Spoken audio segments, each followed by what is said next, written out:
Welcome to the Thinking Practitioner Podcast, a podcast where we dig into the fascinating issues, conditions, and quandaries in the massage and manual therapy world today. I'm Whitney Lowe. And I'm Tel Luca. Welcome to the Thinking Practitioner. And welcome to the Thinking Practitioner Podcast, which is supported by ABMP, the Associated Bodywork and Massage Professionals. ABMP membership gives professional practitioners like you a package including individual liability insurance, free continuing education and quick reference apps, online scheduling and payments with Pocket Suite, and much more. ABMP's CE courses, podcasts, and Massage and Bodywork magazine always feature expert voices and new perspectives in the profession, including those from Till and myself. And Thinking Practitioner listeners can save on joining ABMP at abmp.com/thinking. This episode is also supported by the Academy of Clinical Massage. And if you are a massage therapist looking to elevate your practice and truly make a difference in your clients' lives, our new in-depth orthopedic massage online courses are designed just for you. This training is fully online, so you can benefit from the study wherever you are located. So please feel free to drop by our website at Academy of Clinical Massage to learn more. So hello, everyone. Till is off this week, and I am delighted to be joined by my friend Paula Nutting from Australia. Paula, welcome to the Thinking Practitioner. Thank you, Whitney, and how lovely to actually say friends, because that's what I feel like we are. We've been in the industry for a long time. I was going to say, I was trying to remember how long it was and when we first met, but it's kind of fading off into the distance somewhere now. Do you remember, like when we met? I think it was one of the conferences down. I'm thinking it was in Melbourne that you were at, and that was probably about 12 years ago. Yeah. So wonderful. Well, for Paula, for our listeners that might not be familiar with you and your work, I would like you to take a few minutes to tell us about yourself, a little bit about your background, and kind of like what you're doing nowadays and what you've been up to for a bit there. Sure. Excellent. Thanks so much, Whitney. So originally was a registered nurse years and years ago, and then went into personal training and aerobics, and then got excited about the massage industry. So moved across from one side of our allopathic work to more of a complementary medicine model, and did my diploma, and then had the opportunity to do the degree in health science, musculoskeletal. So that was my course of journeying. And then I treat from my home clinic, always have had a home practice, as well as teaching both online and face-to-face courses. Mm-hmm. And it's mostly in musculoskeletal dysfunction, but it can be anything from acute to subacute to chronic. Yeah, wonderful. So I want to hear a little bit more about that in terms of your background in making that transition. I didn't remember knowing that you had been a nurse before, so that's an interesting part of that process. So what sort of caught your eye? What brought your attention to the world of massage from what you were doing before? I worked in intensive care unit at one of the biggest hospitals in the Southern Hemisphere at Royal Brisbane. And I suddenly realized I was going in only wanting to look after the people who were paralyzed, sedated, ventilated, all the machines, everything that went bing, bing, bing. And I completely lost my empathy. Mm-hmm. Like there was just nothing more in the tank. And a girlfriend of mine said, hey, I'm going to go and do an 8-week massage course. Because in those days it was just a completely different system. We have a health training package that is nationally recognized in Australia. Yeah. But prior to that, you could just do anything and then put your shingle up. So I found that it was really lovely to be able to integrate with people, touch and time, because we have both of those that most other professions don't have. And the fact that I actually allow space for good treatment, hands-on skills that we learned through this one guy. And then I went from there. I thought, I'm going to actually have to do a proper diploma.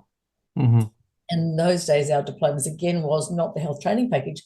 We had a lot more content in our packages then. But because when we completed the 2-year diploma, I had background in allopathic and fitness and health, as well as what I'd done. And the head of faculty had asked me if I'd teach for some 4 units in the diploma, and which I graciously accepted. Mm-hmm. And then we went from there. We started doing the health training package in musculoskeletal therapy, and we were invited to do the degree while we were teaching. So Mm-hmm. That was a 3-year, normally a 3-year. Yeah. So what year roughly was this when you were doing this training and making that transition? I'm looking at my paperwork up here. Yeah.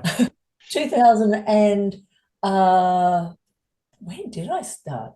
God, it seems to be. I've been training for like 28 years. Uh-huh. So I think the musculoskeletal course we completed in 2007.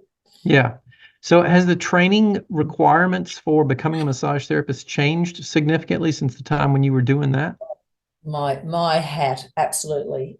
Yeah. And I would like to say it's become excellent, but I think we've got too many hands in the pot, and it's actually softened it all. So it's not as there's not the scope for schools to be able to teach what they want as much as what they think that the public health risk safety. Sorry, I'm just putting this phone on silent. I didn't realize it was on. Yeah, so it's blanded down. The things that we learned were quite in depth. We did a lot of orthopedic testing when we went through. We did a lot of nerve flossing, tethering. We did a lot of muscle energy techniques, myofascial release techniques. Now, so this was in your basic training programs that you had at that level. So wow. Yeah, sports injury management 1 and 2, where we were learning how to tape. What was the length of that program? Was it in clock hours or? Oh, that was yeah, because now they do them in clock hours, or they do them, but back then it was 4 semesters full time. Okay. So you said about 2 years? Yeah. Yeah. And do you remember the book, McGee's Orthopedic Assessment? Of course. Yeah. The Bible on all that stuff. We had to learn that. Wow. That's heavy. That's a bit of overkill, but It was totally overkill. And we were being taught by physiotherapists and osteopaths primarily. So if you were lucky enough to have a teacher in the class that was an osteopath, they taught you extra tips and skills. If you were lucky enough to have a physiotherapist, they go, well, we would do this, but you can't because it would be out of your scope. So you just refer them to me. Right. An interesting twist on there. Yeah. But the musculoskeletal therapy, that degree only went for a certain length of time. That was probably 2 years. And then it's been disbanded, and it's been fed into what we call our myotherapy advanced diploma. So it's a nationally recognized course. So is it roughly the same number of hours or same length of the program now, or is it? No, that's slightly less. I'm working in collaboration with one of our private health groups here in Australia, and they're trying to set up an associate degree, which would be like that, what we call it QF7. So we have an Australian standard or framework that we work through. So it's really structured in Australia. It means that if you get taught in Perth, you go halfway through you might do your college tutorage in Perth, you can go anywhere else in Australia and your qualification will be accepted. It's not like in America you have the chapters and one chapter isn't transportable to another chapter.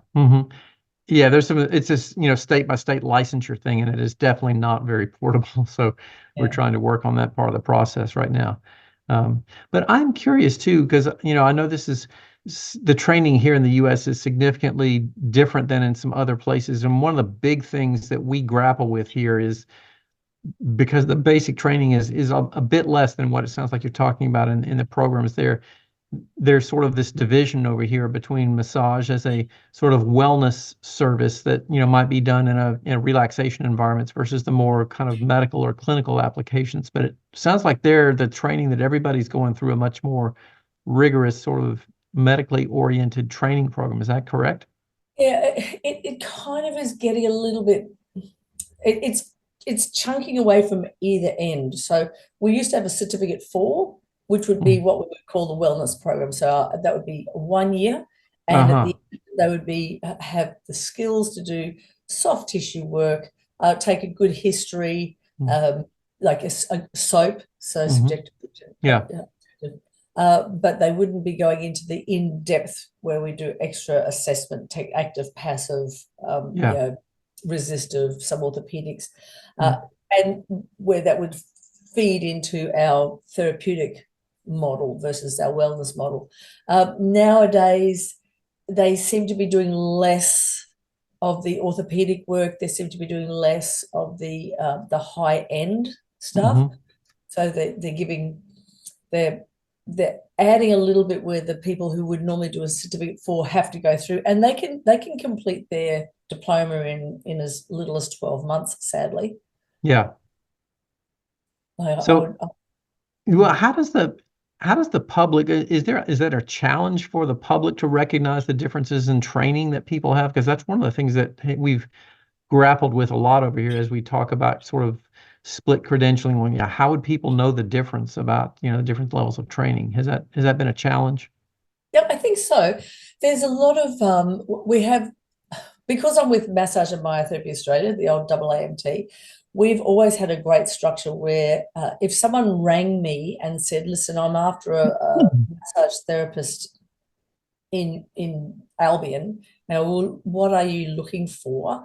And I would normally put them up to the Australian Massage Directory so they can have a look online, and people can put their qualifications in a space where they can look up. So it's like a Google for massage. Oh, nice. Yeah. Yeah. So for me, mine's got musculoskeletal therapy, specializing in chronic blah, blah, blah, blah, blah. But you'll know that there might be people that come in that say, I've got, would specialize in lomi lomi or kahuna or reflexology. To break it down to wellness, I think we kind of just go most of the wellness at places like the Marriott and the Siebel and the Hilton, where you know that they're day spa focused. Yeah. Most of those therapists will not have anything more than the minimum standard they all have, as you have over there, you all have to have continued professional education. Yeah. So they have some, but they will be delving into the depths that we require, like the higher education. When I need 50 credit points a year, if I had a diploma, I need 40. If I tapped out a certificate 4, I would need 30 CPE I see. points. Yeah. So it's kind of scaled. It's scaled down at the different levels there. Yeah, that's interesting. Yeah. One of the other things I was curious about, how has it been for integration with the other parts of the healthcare system? Like, is massage covered at all for, let's say, health insurance at all in Australia, or is it, how is that handled? Yeah, I'm glad you asked that, Whitney. Yes, because that could be a two-edged sword. We have the private health funds will give rebates for massage. We were trying to fight to get Medicare. So Medicare is where there's I think there's 10 health professions that you get a Medicare card and you can tap it and the government will pay a portion. And we were trying to fight to get that for a while, and then we just decided it was in the too hard basket. We don't have registration. Massage is not registered, but we're trying to get a co-regulatory body within the associations. We can't kill people, so we're not dangerous enough to be registered, which is kind of nice not to be in that pot. Right. The health funds are a big marketing play for because we go, look, come in, you get $25 or $35 back on your treatment, which to a lot of people love that. And at the end of the calendar year or the end of the financial year, all of a sudden you get booked up to your eyeballs because people are going, oh my God, I've still got $450 worth of massage to spend in my calendar year, which is That's good nice. for the market. That is nice. How is massage sort of being perceived by other healthcare professionals, the physiotherapist community and all that kind of stuff? Is there a fair amount of integration, or is it still a lot of silos and not communicating a lot? Physiotherapy probably is the least most integrative for massage. There's a big disconnect. The chiropractors and the naturopaths are probably the closest alignment, because they'll go, look, have a massage, then come in and I'll do an adjustment. Mm-hmm. Or the massage will do well to maintain your body whilst we're nurturing you with whatever herbs, medications that you need. We Yeah. do link in well with osteopaths. Mm-hmm. And quite often we'll have hubs where you might have a couple of exercise physiologists, a couple of physios, a massage therapist, a chiropractor, maybe like if you're attached to the hospital, you might have a nurse that's involved with cardiac health. So it depends on where they are. But there's quite a few in Australia popping up all over the place where they have everyone in one flagship.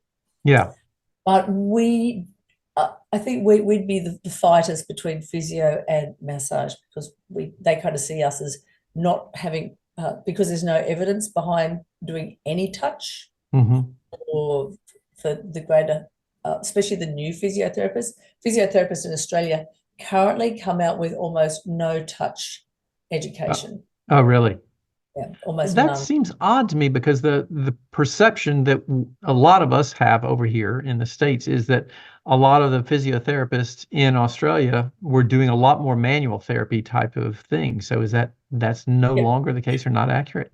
They used to loads, and the older skill set, absolutely, they're all hands on the table, Uh-huh. loosening things off, then give you an exercise, might do some taping, might do some stretching. Mhm. Nowadays, it seems to be all exercise only. Mhm. Very few will do any manual glides, neuromuscular Mm. techniques, muscle energy techniques. Quite a few of them will do an extra course into dry needling and do some myofascial dry needling. So they'll needle and then they'll give an exercise. Yeah.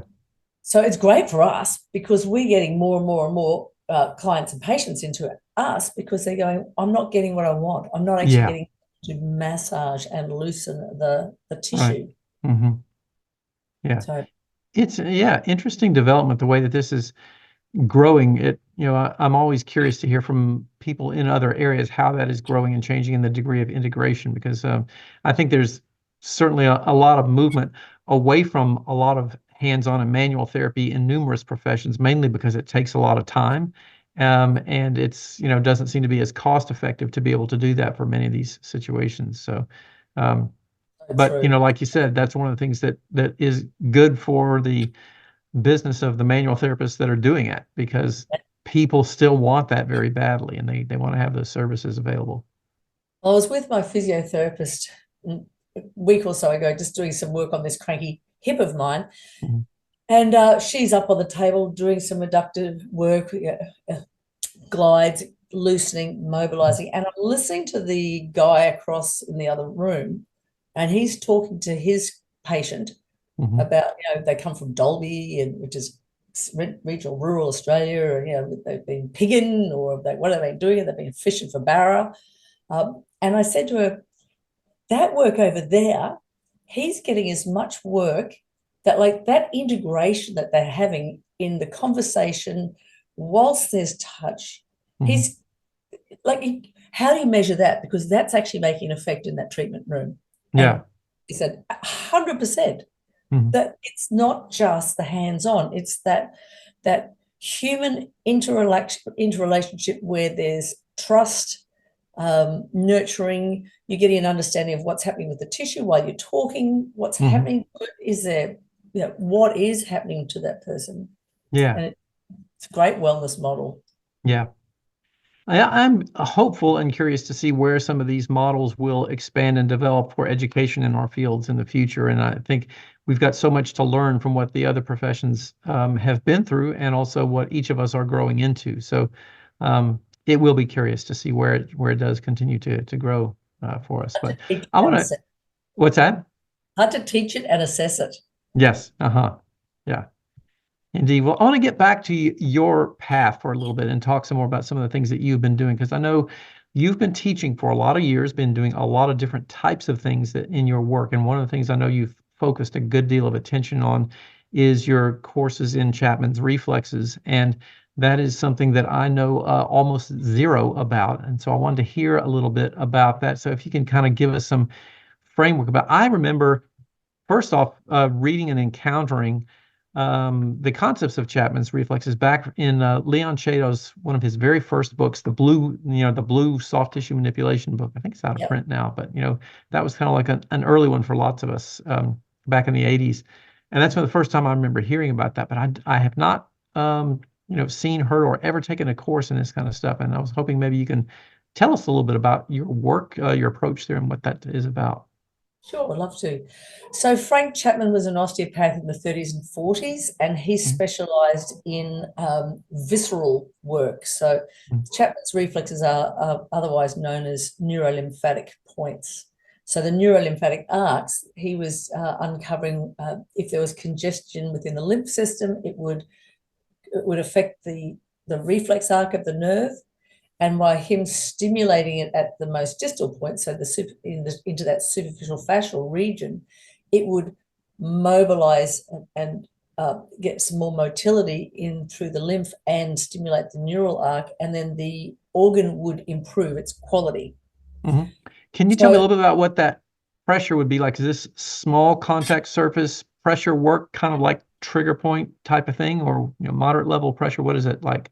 Yeah, and that's part of that thing that Leon was talking about with the pressure and touch. Fred Mitchell talked about it because he was involved in it as well. And it's moderate touch. So it's actually, if you're putting fingers on your skin and then you're mobilizing the skin on top of the underlying surface. So you're not sliding across the skin. You don't do it with oil. It's a non-oil based. Okay. So, and it's pretty much well, Newton's third law, every action has an equal and opposite reaction. It's where you feel that first point of resistance, and that's when you start mobilizing. And there's specific points that were actually marked out by George Goodhart, who first discovered that the area that affected the stomach also stimulated the pectoral fibers of the clavicular head of the pectoralis muscle. Mm-hmm. And that muscle became strong. So he then mapped pretty much most of the muscles that they use for Touch for Health. So Touch for Health can be either emotional or it can be the applied kinesiology side. So the applied kinesiology is the model I work from a defense pattern, because everybody comes in with a level of defense, in my experience. Anyone who's got pain is generally because whatever general position that their body has been in, we start adapting through fear. So we all see those shoulders rolled forward, chin tucked in, hips closed, and it then modifies our natural movement patterns. Yeah. And we start seeing maybe the pathological resting position in the joints, not quite sitting where it should be. Maybe we're getting a little bit of compression in where the facets would normally move in a glide. Whatever it looks like, there's changes in the body that creates some kind of pain response. So by working the Chapman's reflexes, I do a strength test for the muscles that are primarily defensive. So hip flexion, hip extension, trunk lateral flexion, lower limbs, mobility of the thorax to get into extension versus closed down, neck, abdominals. Whatever's weak, I will then facilitate the specific arc, which is what I teach in the courses. So we might go, well, a very simple way to work it would be, if the hip flexors are short and tight. So we all know that we get that stretch weakness, right? So they're really strong in a seated position, but when we start moving them in the leg into an extension, the psoas iliacus rectus femoris don't probably maintain a pelvis that's really stable. So we're losing protection of the vital organs inside. We then have what I love the term, an amnesic gluteal extensors. They're fighting with that antagonist inhibition, and the pelvis becomes more unstable. So our hamstrings will naturally hold on, tighten up a little bit, just to maintain a little bit of stability and control at the ischial tuberosities. So quite often I teach this, or I'll do this as a trick or whatever. If I'm talking to somebody in a podcast, I'll try to do a toe touch, stand up and try to touch toes. if there's a reduction, and anyone who's listening to this, I would encourage you to try it. So you're going to go down gentle toe, see how far you can get down, whether you're getting mid-shin to your toes, whatever.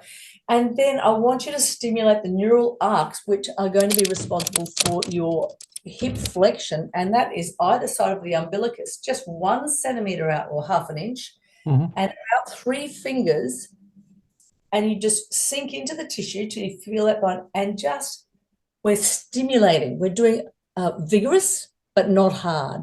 So we're actually stimulating the nerve endpoints. Okay. You've done that for 30 seconds. You don't want to be doing it for much longer because it nullifies it. Yeah. And then drop down and do a hamstring length test again. See how far you can go down and touch toes. It's quite remarkable how much distance that some people will get. You can get up to 6 inches of improved range because we've turned on the neural arc for the hip flexors, which means there's length, which means the protection model's not quite as aggressive, which means that the amnesic gluteals can then perform a little bit better quality in extension, so the hamstrings don't need to be on to stabilize the pelvis. Yeah. So would you say that there's particular patient populations or client populations that you would tend to do this type of work with, or do you do this on a lot of people, or like what's a kind of person that you would say that comes in like, oh yeah, this person's going to probably respond well to this particular approach? Yeah, anyone who has stress, lower back pain, neck, shoulder pain, chronic overuse, that's a big one. So someone might come in who does repetitive upper body work, exercise, people who do a lot of running, walking, swimmers, not so much. People who've got good oxygenation, people who have got very good diaphragmatic work, tend to be less of a problem than people who have got poor diaphragmatic control. You know, those people who are the slouchy forwards, they need strength. And in the olden days, I used to massage everything, loosen everything off to the point of overkill, as we all do. When we start massaging, we all start really deep, like we stick our thumbs and elbows in to try to kill people, because bash that muscle. And then as you start to progress your knowledge, you go, that's not that smart. So let's gentle up, feel for the tissue, feel for response. But I will never loosen a rhomboid. I refuse to come in and destabilize the scapular stabilizers anymore, not unless there's real reason for it to happen. But I will open through the chest. I'll strengthen the thoracic. I'll actually strengthen the support for the thoracic flexors so that their natural resting length is longer. Then I'll loosen off the pectoralis anterior, latissimus dorsi, whatever that looks like. Definitely arms. We don't do enough work on arms, I believe. We should be always working biceps down through to fingers. And then do some scapular stability. And then if they've still got a problem with the rhomboid, we might have a little tweak, but that would be the last program or treatment that I would ever do. Yeah, it seems so common that people come in and say like, oh, my upper back is just killing me, right, that area right between my back. So you're saying that that's not where you're going to target. You're going to target elsewhere to kind of get that addressed or settled through another pathway then, essentially. Yeah, it's the same as saying, all right, so if you're having a heart attack and you've got pain in your jaw and down your arm, am I going to be treating your jaw and your arm? No. And the other thing, people come in and say, my pain is in my right lower back. Got it right in there.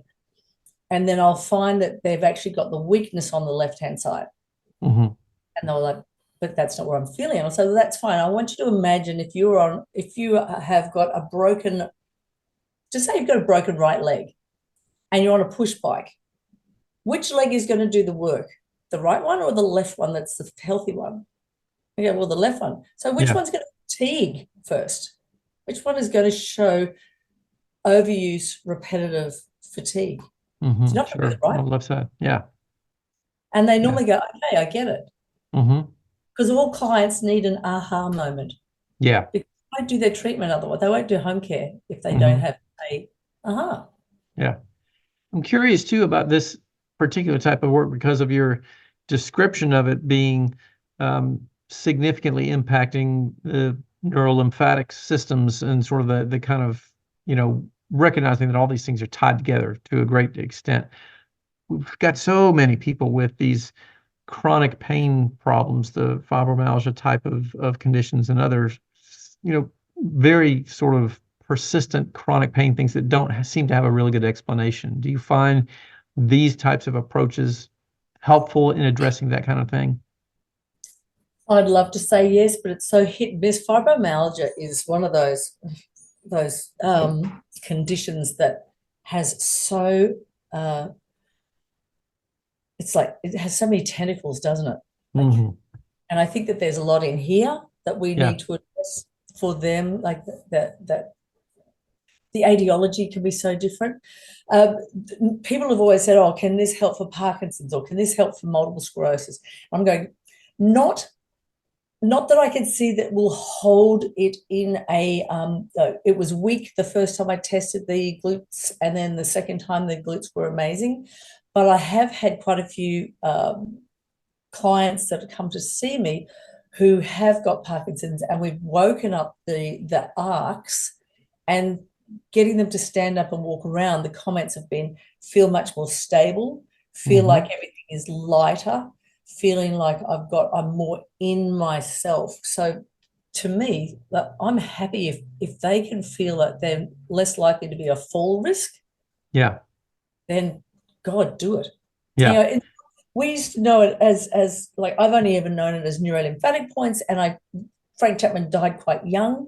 So in honor of him, his business partner, Charles Owens, coined them Chapman's reflexes. So that's why I hold the term. Oh, interesting. Yeah.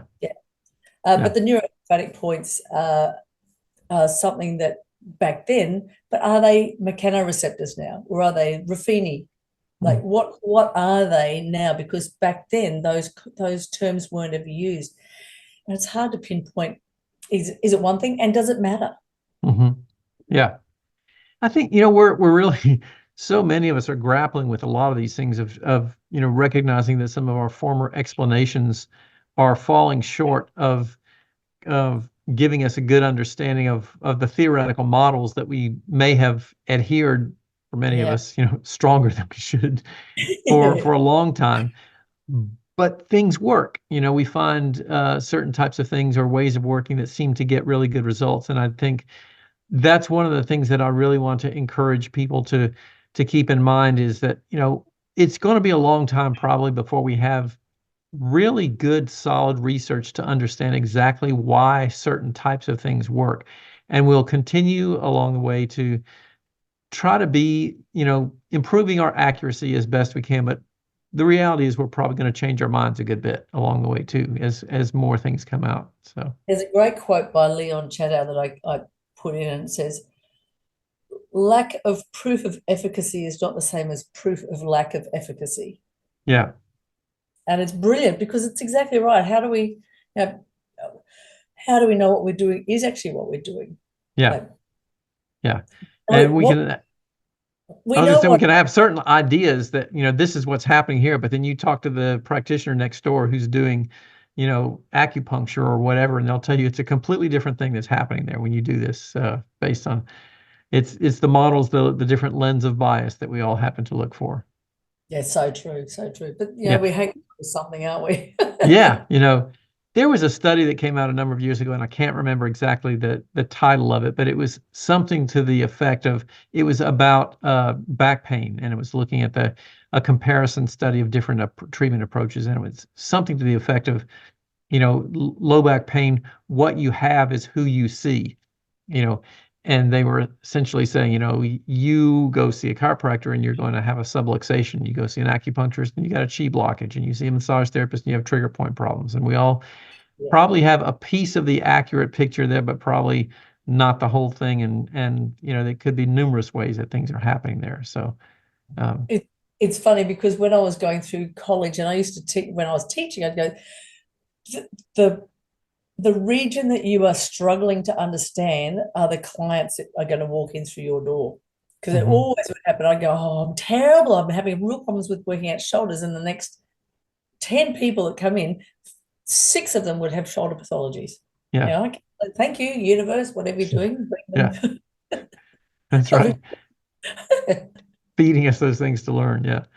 So I want to take on a little bit slightly different track here too, and pick your brain a little bit, because I am also kind of an education fanatic and looking at, how things are taught and how we get a lot of the concepts across, knowing that, for lots of us, we've experienced people who are magnificent practitioners who get wonderful things done, but also when you get into the classroom, they're not always the best educators are transmitting that information to everybody. And so, I've always tried to focus a lot of attention on learning, how things work well in different environments. I've noticed that you are doing, a fair amount of your teaching still, as always, in the classroom, but you're also doing some online teaching stuff as well. And I was curious to hear your experiences of trying to teach and get across some of those concepts in those 2 very different types of environments. Yeah, and palpation work as we do. We're body workers and we're teaching body work. It's tricky. Yeah. I find that, like, the one thing with online stuff is you do not want to do death by PDF or death by PowerPoint. So it's got to be integrative, and it's got to be something that they are doing. So kinesthetic. So when I designed, I've always had the 3 online packages: the silver, which is just for people who want to dab in the water, see what the Chapman's reflexes are, that neurolymphatic work is. Do some of the quizzes, because there's 5 sections in those modules. Just tap through those and then just an interest article. So then there's 2 more that are more depth, and they both include having to provide online assessments. So they're actually, I'm watching them like it would be like we are here. And you're providing hi Paula, it's Candace here, and I've got my friend Jessica, and she's on the table, and we're going to go through the testing for the diaphragm, blah, blah, blah, blah, blah, and the stimulation, so that I can actually see what they're doing. Yeah. And then I will always send a video back. It was great. I saw that. If you look at 1 minute 26, check that out again and watch what your client did with their arm. They did some internal rotation, which you probably didn't see, but they were cheating. So we give always feedback. Nice. Yeah. And the courses are all the quizzes are all mix and match, or they've got to move things from here to there. It's not just a reading, like they'll highlight on an image and it will flick, and the information will be behind it. So they're not sitting scrolling. Yeah. And then I've got when we hit our fabulous pandemic, I changed to have either an evergreen or a live. So we've actually got the course that I videoed as a webinar. Then we come in and we go through it. So I'll be here with you and whoever many students, and we're going through each of the modules. And then we'll go, okay, stop. If you've got someone in the clinic with you, or in here with you, you're going to do that treatment, the assessment, and then the facilitation while we're all watching. So it's actually live. Tricky to do live. Yeah. Just because the time zones are so horrendous. Yeah, I've certainly found that there are things that work better in the online environment, and things that definitely work better in the classroom. It's a bit like comparing apples and oranges.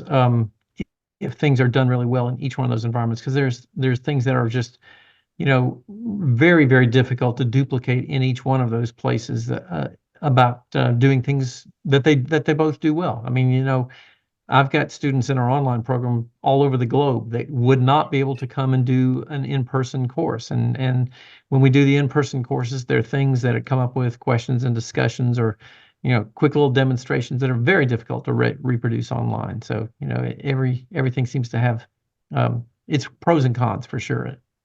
Yeah, I know that most therapists, when you talk to them, they want to engage in something that is manual, just because, like, that's why who we are. We're not accountants.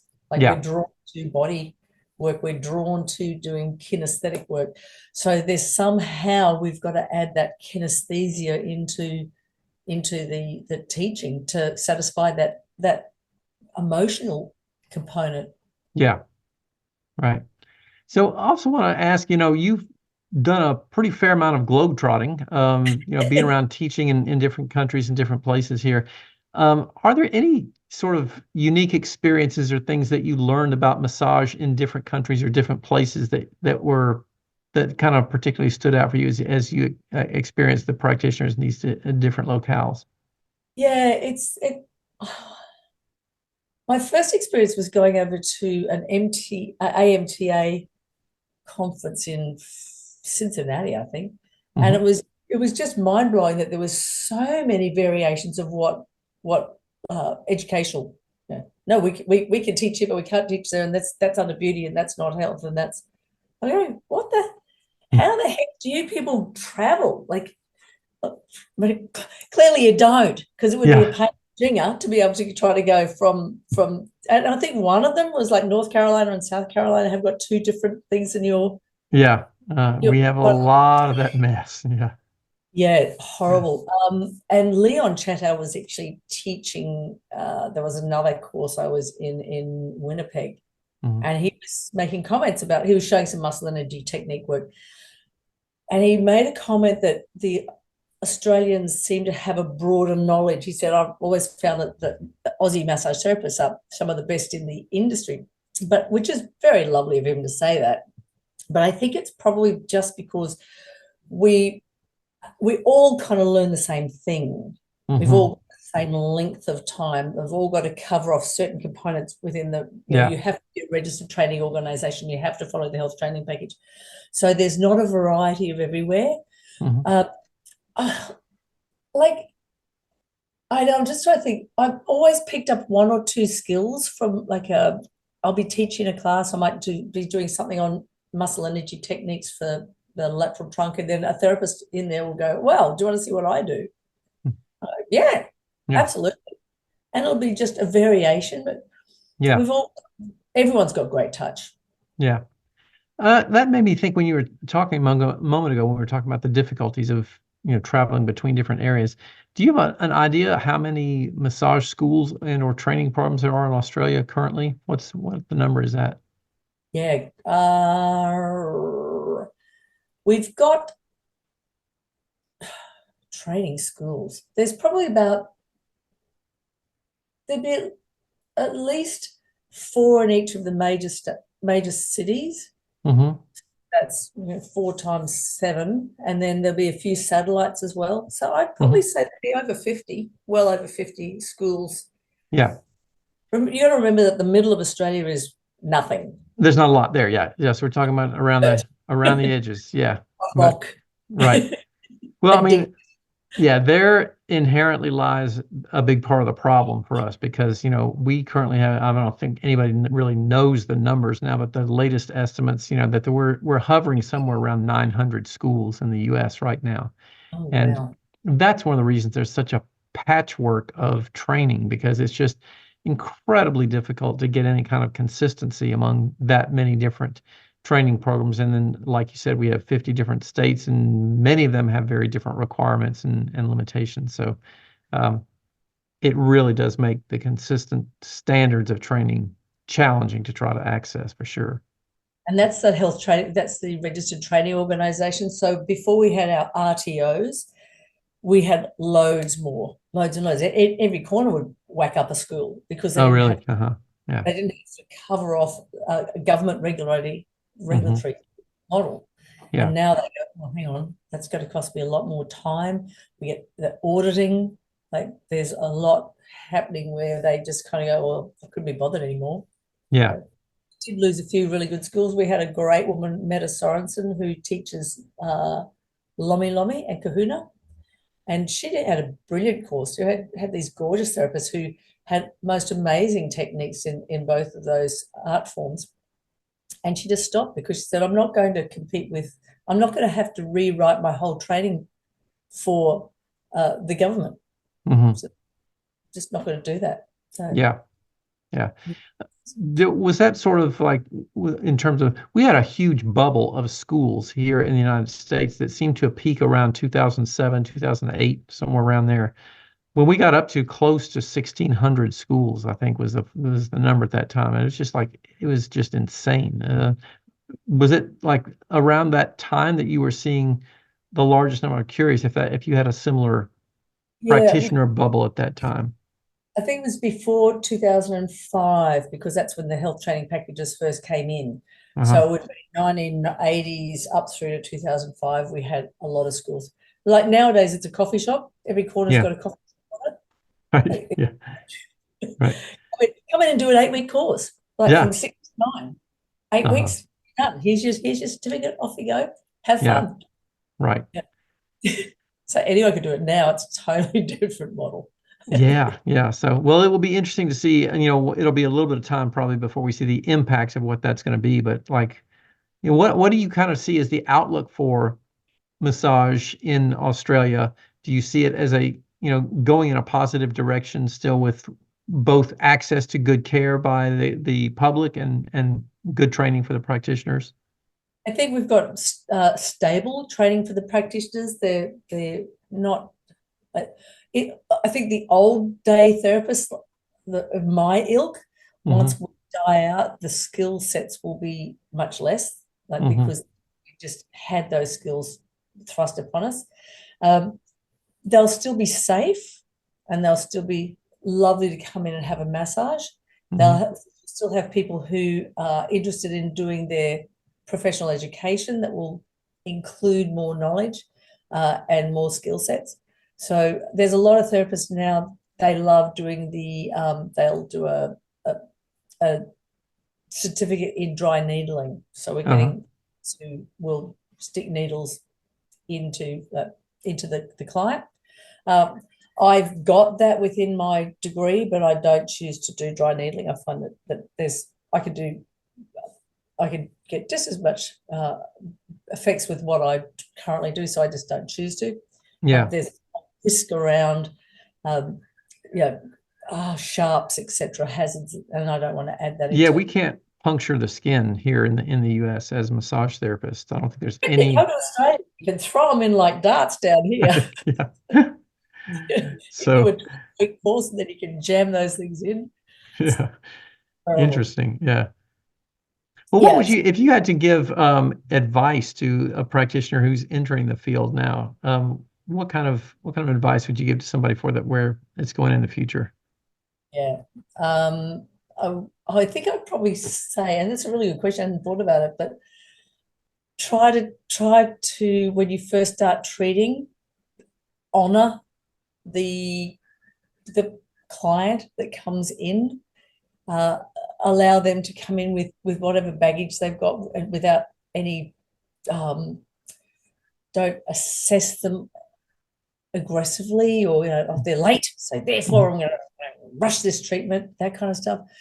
Feel free to give free treatment until you can build up a body of people that come into your room, because we need to, doing something for nothing is better than doing nothing and wanting to get it.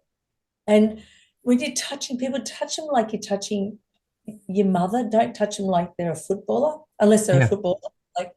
Just be mindful of your pressure, because we're creating inflammation to create repair, but there's a level of tissue damage that we don't want to cross. And when we start, we all work really deeply, and it's just, you're wasting time in your skill sets by doing that. Start listening with your fingers. We used to do this thing. Try this, boys and girls. We just get a piece of paper and a hair and put it between the paper. You have probably done it as well, and you palpate until you can feel a hair. Yeah. And 2 pieces of paper to see if you feel a hair. 3, how many sheets you could put between that hair and your fingers and palpate. Learn your palpation skills. Yeah. It is interesting. I do think there is a generalized trend across a lot of the soft tissue therapy approaches to less intensive type of work nowadays than was done not that long ago. I think we've found there's not always so much benefit in, trying to dig down, dig deep, and dig things out. That there's other ways to get the responses that we're really looking for from people, more so from the nervous system. And if you're going to go deep because you Mm. need to go deep, go slow. Yeah. Mhm. That's the key is time under tension here. So just if you're sinking in, sink in, wait, and then just like the tissue will allow you, because the nervous system will calm down enough to take some of that tension off, and you'll be able to get into those deeper areas and get off the psoas. Like get off the psoas. You're all over bowel. Get back off. Just stop. Jill and I did a whole episode about that, and that comes up frequently in different classes, and it starts some very vigorous debates amongst people. But I'm kind of in that camp of like, we need to back off of that a little bit. So play with iliacus before you come digging into the psoas. The psoas is a stabilizer anyway, more than a hip flexor. Really? So, yeah. Interesting. Well, Paula, thank you so much for joining me today. Where can people find out more about you, your work, what you're up to, and everything? Where can they connect with you? Sure. Well, I've got my website, which is just look up Paula Nutting, because it's actually called Your Musculoskeletal Specialist. So when I set up my website, I didn't think about how long it takes to type in Your Musculoskeletal Specialist. So just look up Paula Nutting and you'll find it. All right, and that is Nutting, correct? Yes. Yeah. Okay, for everybody. Yeah. We also, you'll find links to the courses, so online, live, and our evergreens, so the pre-recordings. There's also my mentorship group, which is a monthly program where I help people get through like whatever they need to do, like to move them forward, move their dial forward in whatever clinical practice. And then there's free content in YouTube. So YouTube Paula Nutting, and you'll get stuff like DIYs I used to set up for a lot of my patients and clients, and then some stuff for therapists to use. So there's plenty of stuff. Yeah, lots of good resources. So I would encourage everybody to go take a look at some of that stuff. So, well, always a delight to spend some time with you and hang out. So thank you so much for joining us here on our conversation this afternoon on the Thinking Practitioner. Paul, is delightful to have you. Yeah, it's always fun. Love it. And hopefully we'll get a chance to see you in June when I'm over in your side of the pond. That would be great. Indeed, that would be great. Yes. And do remember, everyone, that Books of Discovery has been a part of the massage therapy and bodywork world for over 25 years. Nearly 3,000 schools around the globe teach with their textbooks, e-textbooks, and digital resources. Books of Discovery likes to say learning adventures start here, and they find that same spirit here on the Thinking Practitioner podcast. And they're proud to support our work, knowing that we share the mission to bring the massage and bodywork community thought-provoking and enlivening content that advances our profession.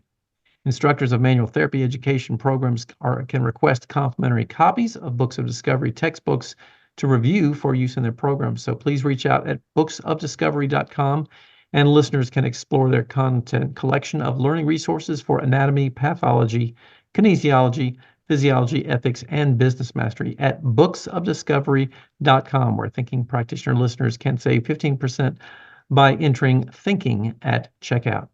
So thank you again to all of our listeners. You can stop by our sites for show notes, video transcripts, and any extras. You can find that over on my site at academyofclinicalmassage.com, and also over on Till's site at advanced-trainings.com. If you have comments, questions, or things you'd like to hear us talk about, just record a quick voice memo on your phone or send us an email over to info@thethinkingpractitioner.com, and look for us on social media. You can find me under my name, Whitney Lowe, and also Till under his, Till Luca, on social as well. And lastly, if you would, please remember to rate us on Apple Podcasts, as it does help other people find the show, and you can hear us on Spotify, Podbean, or wherever else you happen to listen. And please do share the word and tell a friend, and we'll look forward to seeing you in the next episode. Thanks a lot.